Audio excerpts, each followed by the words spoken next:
ये उन मोमेंट्स का पार्ट 2 है जहां MS धोनी ने सबको ये दिखाया कि उनका IQ आइंस्टीन से भी ज्यादा है। नंबर 12, आपने इंडियन बॉलर्स को अक्सर ये कहते हुए सुना होगा कि जब MS धोनी विकेट्स के पीछे होते थे तो उन्हें खुद कुछ भी सोचना नहीं पड़ता था, क्योंकि जैसा जैसा MS धोनी कहते थे उन्हें बस वैसा वैसा ही करना होता था। और विकेट्स के पीछे से MS धोनी ने ना जाने कितने ही गेंदबाजों के कैरियर बनाए हैं। और अब इस वीडियो क्लिप में आप देखो कि कैसे MS धोनी पहले से ये समझ जाते थे कि बल्लेबाजों के दिमाग में आखिर चल क्या रहा है। रोकेगा ये आंख बंद करके रोकेगा, इधर से डाल सकता है, इधर से अंदर नहीं आएगा, तेरे ऊपर है, बीच वाले डंडे से।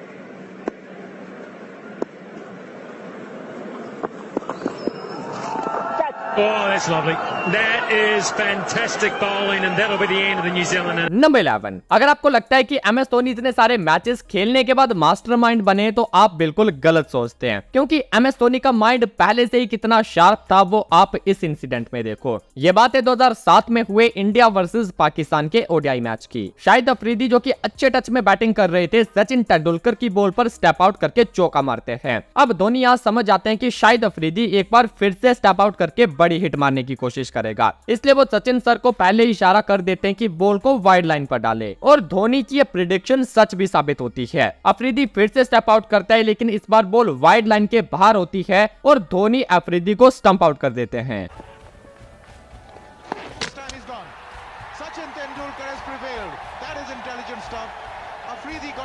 Sachin Tendulkar has been around long enough now to play the angles game, came around the wicket, firing the... number 10, MS Dhoni की गेम अवेयरनेस की बात हमेशा क्यों की जाती है वो अब आपको इस एक एग्जांपल से दिखाते हैं। 2008 में हुए KKR वर्सेस CSK के मैच में KKR पहले बैटिंग करती है, लेकिन उनकी खराब बल्लेबाजी के चलते 127 के स्कोर पर उनकी 8 विकेट डाउन हो जाती हैं। KKR की तरफ से सिर्फ लक्ष्मी शुक्ला थे जिन्होंने एक शॉट संभाला हुआ था और वो 42 के स्कोर पर खेल रहे थे। इस पारी का आखिरी ओवर चल रहा था जिसमें 5वीं गेंद जोगिंदर शर्मा ने लक्ष्मी शुक्ला को एक टो क्रशर यॉर्कर डाली, जिसे शुक्ला खेल नहीं पाए और बॉल स्टंप के पीछे खड़े धोनी के पास चला गया। लेकिन वही नॉन स्ट्राइक एंड पर खड़े ईशांत शर्मा रन लेने के लिए दौड़ पड़े। हालांकि लक्ष्मी उन्हें रोकते भी हैं, लेकिन ईशांत शर्मा फिर भी नहीं रुकते और वो स्ट्राइकर एंड पर आ जाते हैं। इतने में धोनी ने बॉल नॉन स्ट्राइकर एंड पर जोगिंदर शर्मा को थ्रो कर दी, यानी यहाँ ईशांत शर्मा सरासर रन आउट हो रहे थे। लेकिन धोनी का मास्टरमाइंड देखो, वो जोगिंदर शर्मा को इशारा करते हैं कि अभी बेल्स मत गिराना, क्योंकि लक्ष्मी शुक्ला भी अपनी क्रीज के बाहर थे और धोनी ने देख लिया था कि यहाँ गेम पलट सकती है। अब हुआ ये कि लक्ष्मी शुक्ला अपनी क्रीज में जाने के बजाय ईशांत शर्मा से बात करने पहुंच जाते हैं और होता यह कि शुक्ला से पहले ईशांत शर्मा क्रीज पार कर लेते हैं और जैसे ही ईशांत का पैर क्रीज के पार गया वैसे ही धोनी ने बेल्स गिराने का इशारा कर दिया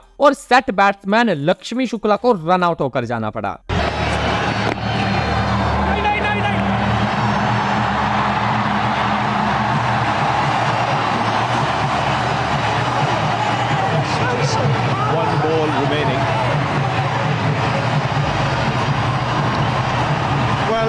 They are asking for the run out for Lakshmi Ratan Shukla because he may have been outside his crease in bidding his partner goodbye.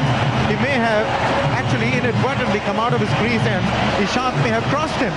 Take a look at him now. He's just saying bye to him and it's Lakshmi that they're appealing for.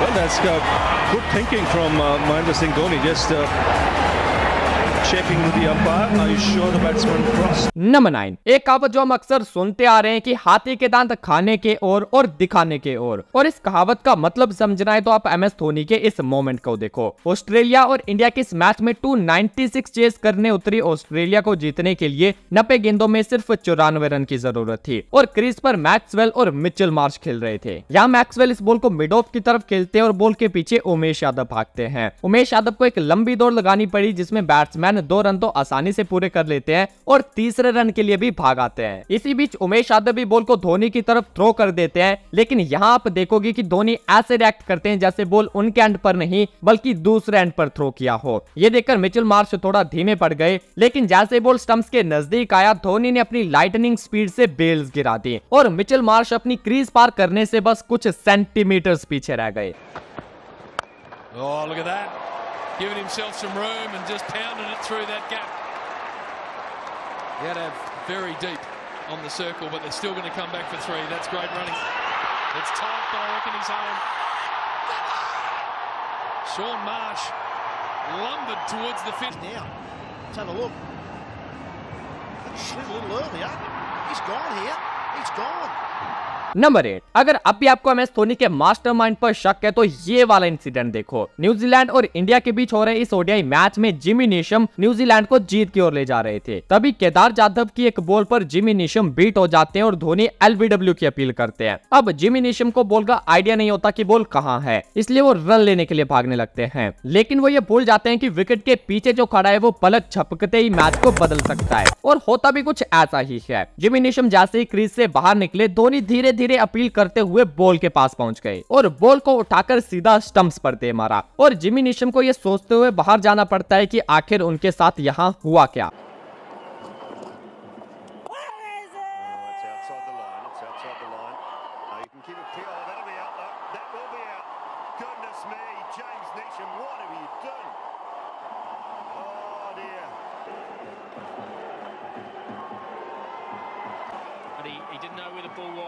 Number 7, जब भी बात आती है best captain की तो MS Dhoni का नाम आज भी सबसे पहले लिया जाता है, क्योंकि as a captain MS Dhoni match में कुछ ऐसे डिसीजन लेते थे जो कि सबको हैरान कर दिया करते थे, लेकिन उनका रिजल्ट देखकर तो और भी ज्यादा हैरानी होती थी। अब जैसे कि इस मैच में देखो, जो कि साल 2009 के T20 वर्ल्ड कप में इंडिया और वेस्ट इंडीज के बीच खेला गया था। इस मैच में इंडिया पहले बैटिंग करती है और सिर्फ 153 रन ही बना पाती है। अब चेज करने के लिए उतरे वेस्ट इंडीज के कैप्टन क्रिस गेल जिस तूफानी अंदाज के लिए जाने जाते हैं, वो वैसे ही खेलना शुरू कर देते हैं। तभी MS धोनी का एक अजीबोगरीब फैसला देखने को मिलता है। क्रिस गेल जो कि इंडियन स्पिनर्स को आड़े हाथों ले रहे थे, धोनी ने उनके सामने एक part time bowler Yusuf Pathan को गेंद थमा दी, क्योंकि भाई MS धोनी खिलाड़ियों के साथ नहीं बल्कि उनके दिमाग के साथ खेलते हैं। उन्हें पता था कि यूसुफ पठान को देखकर क्रिस गेल ओवर कॉन्फिडेंट होकर कोई गलती तो जरूर करेंगे, और होता भी कुछ ऐसा ही है। लालच में आकर क्रिस गेल ने यूसुफ पठान की गेंद पर बिना सोचे परखे बड़ा हिट मारने की कोशिश करी, लेकिन बॉल उनके सर के ऊपर खड़ी हो जाती है और जहीर खान के हाथों एक आसान सा कैच आ जाता है। Harbhajan Singh bowled maiden over, the last one, but Yusuf Pathan replacing him. Oops, this is danger for the West Indies. Zahir Khan in there and takes the catch. Big wicket for India. What a change by Dhoni. 22 to Gale, 42 for 2. Number 6, MS Dhoni का ऐसे ही एक और master stroke हमें 2016 T20 world cup के semifinal में भी देखने को मिला था। वेस्ट इंडीज के जॉनसन चार्ल्स और लैंडल सिमंस इंडिया के सभी बॉलर्स को ब्रूटली डोमिनेट कर रहे थे और उनके बीच 97 रन्स की पार्टनरशिप हो चुकी थी। तभी धोनी एक मास्टर स्ट्रोक खेलते हैं और वो अपने मेन बॉलर्स को छोड़कर विराट कोहली के हाथों में गेंद थमा देते हैं। विराट कोहली ने पूरे वर्ल्ड कप में एक भी बॉल नहीं डाली होती है, फिर भी धोनी उन पर भरोसा जताते हैं। धोनी का ये डिसीजन सबको शॉक कर देता है, लेकिन इससे भी बड़ा झटका सबको तब लगता है जब विराट कोहली अपनी पहली ही बॉल पर जॉनसन चार्ल्स को लॉन्ग ऑफ पर रोहित शर्मा के हाथों कैच आउट करवा देते हैं और फाइनली ये पार्टनरशिप टूट जाती है। Virat Kohli has not put a foot wrong while he's been batting for India in this ICC World 2020. The whole of India will hope that he doesn't put a hand wrong because he's going to have the ball in his hand. Virat Kohli straight up in the air. Is it going to be a catch? Yes, it is a catch. There is nothing that Virat Kohli can't do. He's got the Midas touch.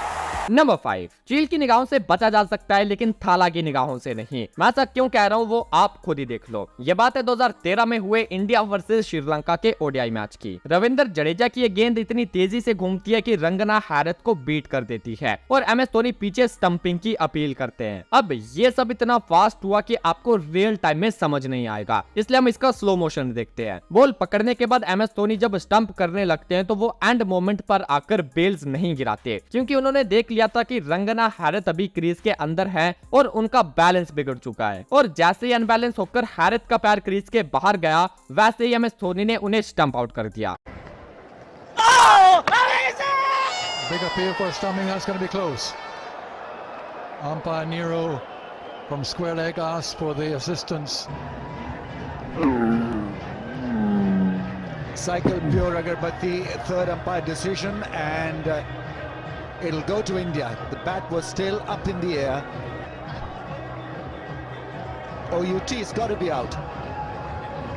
Number 4, भाई साहब MS Dhoni के सिर्फ gloves ही नहीं बल्कि उनके pads भी उनके इशारों पर काम करते हैं। अब जैसे कि आप जेम्स फोकनर की इस स्टंपिंग को देखो, यहाँ MS धोनी ने हाथ का कोई इस्तेमाल नहीं करा, बॉल अपने आप आया, धोनी के पैड से टकराया और वापस जाकर स्टंप्स पर जा लगा। और जब बॉल स्टंप से टकराया तो उस मोमेंट फोकनर का पैर भी क्रीज के बाहर था। Oh yeah! Inside edge off the Dhoni onto the stumps, and we'll have a look. So inside edge, it's off the pad onto the stumps. I reckon Faulkner's out. I know that angle's not great, but that back foot slid out for a period of time. Just stopping it would come in handy. He slides out off the left pad. Dear oh dear, he's gone. I told you Dhoni was impeccable. Yeah, very unlucky indeed, and everything now running India's way. Number 3, आपने ये dialogue तो सुना ही होगा। जिस school में तूने ये सब सीखा है ना, उसका हेडमास्टर आज भी मुझसे ट्यूशन लेता है। और बात जब MS धोनी की आती है तो ये डायलॉग उन पर पूरा फिट बैठता है। अब तक आपने MS धोनी को बड़ी आसानी से बल्लेबाजों को स्टंप आउट करते देख लिया। अब मैं आपको दिखाता हूँ कि जितनी आसानी से धोनी दूसरों को स्टंप करते हैं, उतना ही मुश्किल उन्हें स्टंप आउट करना होता है। वेस्ट इंडीज के अगेंस्ट इस मैच में MS धोनी देवेंद्र बिशु की बॉल पर बड़ी हिट मारने के लिए स्टेप आउट करते हैं, लेकिन बिशु जैसे देखते हैं कि धोनी ने स्टेप आउट किया, वो चालाकी दिखाते हैं और बॉल को वाइड लाइन पर फेंक देते हैं। लेकिन MS धोनी के आगे भला किसकी चालाकी चल सकती है। MS धोनी ने बिशु की चालाकी को पहले ही समझ लिया और बॉल को जबरदस्ती हिट करने के बजाय धोनी वापस अपनी क्रीज में लौट आए।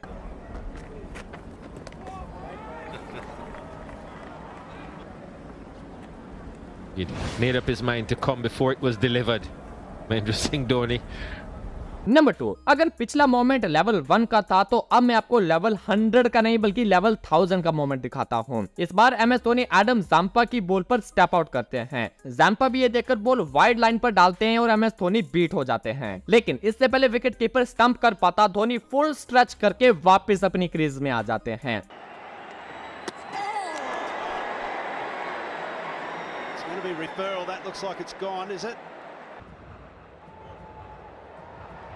Oh, it's down. It's back there. That is... Oh, look at the elasticity. Look at this 40 mark will do. And look at this big stretch. How quick. Did the swing down to Adam Zampa. Then realized that he was nowhere near it. And then look how flexible he was. I'm definitely tearing my groin if I'm doing that. अब आप comment में ये बताना कि अगर यहाँ keeper MS Dhoni होते तब क्या होता। नंबर 1, मुझे पता है कि अब तक आपका मन नहीं भरा और कितनी ही वीडियोस बना लें, MS धोनी के मास्टरमाइंड मोमेंट्स फिर भी कहीं ना कहीं रह जाएंगे। अब जैसे कि इस वीडियो के पार्ट 1 में देखो कि कैसे MS धोनी के हाई IQ के सामने पाकिस्तान की पूरी टीम जोकर की तरह नजर आ रही थी।